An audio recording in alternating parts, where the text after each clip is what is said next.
जय जय रघुवीर समर्थ. शुका सारिखे पूर्ण वैराग्य जाचे, वसिष्ठा परी ज्ञान योगेश्वराचे, कवी वाल्मिका सारिखा मान्य ऐसा, नमस्कार माझा सद्गुरु रामदासा. मला वाटते अंतरित्वा वसावे, तुझ्या दास बोधासे त्वा बोध व्हावे, अपत्या परी पाववी प्रेम ग्रासा, महाराज या सद्गुरु रामदासा. गुरुर्ब्रह्मा गुरुर्विष्णू गुरुर्देवो महेश्वरः, गुरुस्साक्षात् परं ब्रह्म तस्मै श्री गुरवे नमः. जय जय रघुवीर समर्थ. दासबोध दशक 13वा, समास 7वा. प्रत्यय विवरण. पंचभौतिक देह चराचर सृष्टी ही निर्माण झाली तशी ती लयाला पण जाते, आणि ती निर्माण होण्याआधी, निर्मिती असताना आणि लयाला जात असताना, केल्यानंतर जे शिल्लक राहतं ते म्हणजे आत्मतत्व. आणि ह्या आत्मतत्वाचा विचार करून करून त्याच्याशी तद्रूप होणे म्हणजेच आत्मनिवेदन भक्ती. पण ह्या भक्तीकडे जाण्यासाठी प्रत्यय पाहायला पाहिजे, ती साधना केली पाहिजे, त्याच्यासाठी ती मेहनत घेतली पाहिजे. जे ते साध्य करण्यासाठी आपल्याकडे आहे त्याचा वापर करून त्याच्यामध्ये येणाऱ्या गोष्टी ओलांडून मला पुढे जाता आल्या पाहिजेत. म्हणून या समासाला समर्थ म्हणतात प्रत्यय विवरण. त्या प्रत्यय घेण्याचा, त्याचं विवरण करण्याचा आपल्याला विचार इथे समजावून सांगितलेला आहे. समर्थ म्हणतात निर्मळ निश्चळ निराभास, त्यास दृष्टांत आकाश. आकाश म्हणजे अवकाश पसरला पैस. या सगळ्या चराचर सृष्टीला आकाशाने व्यापलेलं आहे. आकाश आहे म्हणजेच त्याला पोकळी म्हणतात. ही पोकळी आहे म्हणून काहीतरी इथे वस्तू राहते. दुसऱ्या वस्तूला राहण्यासाठी तिथे काहीही असता कामा नये, म्हणजे पोकळी असायला हवी आहे. पोकळी म्हणजे काही नसणे. आता तसं बघायला गेलं तर ह्या चराचर सृष्टीमध्ये पोकळी नावाची वस्तूच नाही आहे, कारण हे आत्मतत्व या चराचर सृष्टीला व्यापूनच आहे. तेव्हा पोकळी वाटते, ती भासते. याचं कारण ते भ्रम झालेलं आहे, प्रत्यक्षात नाहीये पण वाटतंय. समर्थ इथे म्हणतात आधी पैस मग पदार्थ, प्रत्यय पाहता यथार्थ, प्रत्यय विण पाहता व्यर्थ सगळं काही. आधी पहिले पैस की आधी पदार्थ? आधी पहिले पोकळी निर्माण करायची आणि मग त्याच्यामध्ये वस्तू ठेवायची. जसं आपल्याला एखादी वस्तू आपल्या एखाद्या कपाटात ठेवायची असेल तर, आणि कपाट जर भरलेलं असेल तर आपण पहिले काय करतो, ती वस्तू राहील एवढी जागा आधी आहे का हे तपासतो, आणि मग नसेल तर निर्माण करतो, आणि निर्माण झालेल्या जागेमध्ये ही नवीन वस्तू ठेवतो. थोडक्यात काय, तिथे पोकळी पाहिजे, म्हणजे जागा पाहिजे. तर ही जागा निर्माण करणं, हा एक निर्माण होणं, हाच एक मोठा भ्रम झालेला आहे. तर समर्थ ते म्हणतात आधी पहिले पैस म्हणजे जागा निर्माण केली, मग तो पदार्थ निर्माण केला. म्हणजे आधी पैस निर्माण व्हावं लागतं. म्हणून आकाश हे पहिले होतं. आकाशात संभू वायू, आकाशापासून वायू निर्माण झाला. वायूद अग्निही, अग्नीला आपाहा म्हणजे त्यापासून आग, त्यापासून पृथ्वी. पण त्यासाठी निर्माण पहिले झाली ती पोकळी, स्पेस. म्हणून समर्थ म्हणतात आधी पैस मग पदार्थ, प्रत्यय पाहता यथार्थ, प्रत्यय विण पाहता व्यर्थ सगळं काही. तर हा प्रत्यय मात्र घ्यायला पाहिजे. पण ती पैस निर्माण जो झालेला आहे, म्हणजे जी पोकळी निर्माण झालेली आहे ती भ्रमात्मक आहे. पोकळी भासतीये, पोकळी नाहीये.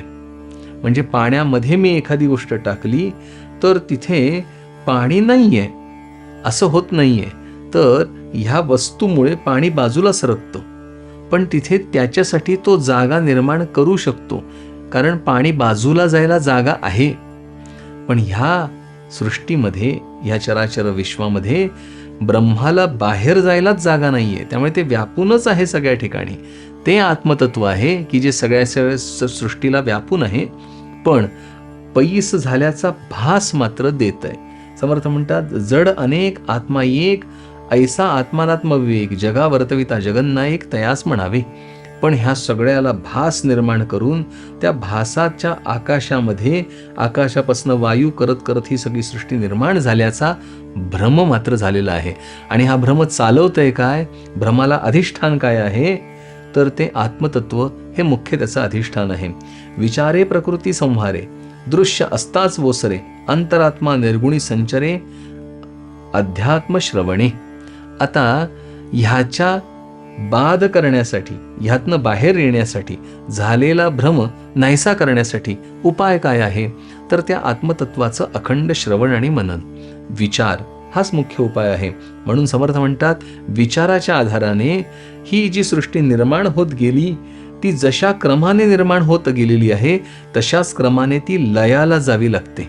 म्हणजे मी निर्माण झालोय, माझ्या आधीचं काय आहे, मग मी नाहीये म्हटल्यानंतर ह्या देहाचा सगळा व्यतिरेक, मग देह ज्याच्यावर उभा आहे त्या सगळ्याचा व्यतिरेक, असं करत करत पृथ्वी, त्या सगळ्या पृथ्वीचा, सगळ्या या सृष्टीचा विचाराने व्यतिरेक करत करत जाणे आणि काही नाही असं एक एक बाजूला तत्व करत जाणे, त्याला व्यतिरेक म्हणतात. किंबहुना तोच विवेकाच्या आधाराने केला गेलेला संहार आहे. म्हणून समर्थ म्हणतात, विचारे प्रकृती संहारे. विचारांच्या आधाराने ही सगळी प्रकृतीचा संहार होऊन जातो, नाहीसं होऊन जातो, नष्ट होऊन जाते केवळ विचाराने. कारण निर्मितीच झाली संकल्पातून, विचारातून निर्मिती झाली आहे.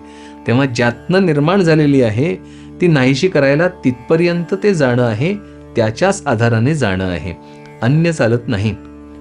म्हणून समर्थ म्हणतात, विचारे प्रकृती संहारे, दृश्य असताच वोसरे, अंतरात्मा निर्गुणी संचरे. आणि मग तो अंतरात्मा जो आहे ते ईशतत्व, आत्मतत्व हे निर्गुणाच्या ठिकाणी संचार पावतं, समावतं, भागतं, असं समर्थ म्हणतात. म्हणून विचार हे मुख्य आहे, विचाराच्या आधारानेच होण्यासारखं आहे. म्हणून समर्थ म्हणतात, चढता अर्थ लागला तरी अंतरात्मा चढतशी गेला, उतरल्या अर्थे उतरला भूमंडळी. म्हणजे काय, मी जे श्रवण करतो, जे चिंतन करतो सातत्याने, त्याच्या अर्थाशी तादात्म्य पावणे हा माझा गुणधर्म आहे. मग चढता अर्थ म्हणजे ह्या चराचर सृष्टीपासनं वर वर वर वर चढत जाणे, म्हणजे सृष्टी, पृथ्वी, पृथ्वीचं आधीचं पाणी, पाणीच्या वरचं अग्नी, असा अर्थ लागत गेला की मी सुद्धा त्याचप्रमाणे व्यतिरेक करत करत जातो. आणि उलटा अर्थ लावत गेलो तर मीही जडत्वाला जातो, जैसा जैसा. म्हणून समर्थ इथे सांगतात, योग्य व्यक्तीचा संग धरा, योग्य वाङ्मयाचा संग धरा. कारण त्या वाङ्मयामध्ये हे सगळं सांगितलं गेलेलं असतं. आणि जे सांगितलं गेलेलं आहे त्याच्या अर्थाकडे लक्ष राहिलं की अर्थाच्या आधाराने अर्थ जिथे आपल्याला घेऊन जायचा आहे संतांना, तिथे बरोबर आपल्याला तो घेऊन जातो. कारण जैसा जैसा घडे संग तैसे गोह्यराचे रंग. सरडा ज्याप्रमाणे ज्या आजूबाजूच्या वातावरणात जातो त्याप्रमाणे तो रंग बदलतो, तसं मी ज्या वातावरणात, मी ज्या संगतीत राहीन त्याच संगतीचा परिणाम माझ्यावर पडणार आहे आणि माझ्यात बदल घडणार आहे. या कारणे सर्व सांडावे, एक देवास झुंडावे, तरीच वर्म पडे ठावे काही एक. म्हणून सगळं सोडा आणि एका देवाच्या पाठी लागा. म्हणजे त्या नेमकं जे आहे आत्मतत्व ते शोधून घेण्याचाच विचार करा, त्या एकाच्याच गोष्टीच्या मागे लागा, ते एकच मिळवायचा प्रयत्न करा. किंबहुना या सृष्टीतील मिळवत तुम्ही कितीही राहिलात तरी ह्यातलं टिकत काही नाहीये. म्हणून जे टिकत नाही ते मिळवण्यापेक्षा जे टिकतंय तेच आपण मिळवलं तर ते स्थिर राहणार आहे. म्हणून समर्थ म्हणतात, या कारणे सर्व सांडावे, एक देवास धुंडावे. मुख्य देवची ठाई पडिला, मग काय उणे तयाला, लोक वेडे विवेकाला सांडून जाती. मुख्य देवाला एकदा ओळखलं, त्या आत्मतत्वाला एकदा जाणलं, त्या परब्रह्माच्या ठिकाणी ऐक्य झालं, मग काय उणे तयाला, मग त्याला काय उणं आहे, म्हणजे त्याला काहीही उणं राहत नाही.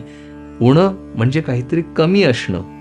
आत्मतत्वाशी संयोग झाल्यानंतर तो भरून जातो, तो एकरूप होतो, म्हणजेच तो अखंड होतो. त्याच्यात उणं काही राहत नाही, ते फक्त पूर्ण होऊन जातं. समर्थ म्हणतात, विवेकाचे फळते सुख, अविवेकाचे फळते दुःख, यात मानेल ते आवश्यक केले पाहिजे. विवेकाच्या आधारानेच सुख होणार आहे, कारण हा विचारच मुळी विवेकाचा आहे. म्हणून समर्थ सांगतात, विवेकाचे फळते सुख, अविवेकाचे फळते दुःख. मी अविवेक केला म्हणजे आत्मानात्म विवेक, तो अविवेक केला म्हणजे अनात्म स्वीकारलं तर मला दुःखाचीच प्राप्ती होणार. पण मी जर आत्मानात्म विवेक जर नेटका केला तर त्यातला आत्मा जो आहे तो स्थिर आहे असा निवडला की मग मला सुखाची प्राप्ती होणार, स्थिरत्व मिळणार. कर्तयासी ओळखावे, यास विवेक म्हणावे. लगेच पुढे समर्थ सांगतात, नेमका विवेक कशाला म्हणायचं, तर समर्थ म्हणतात, कर्त्याला ओळखणं हा विवेक.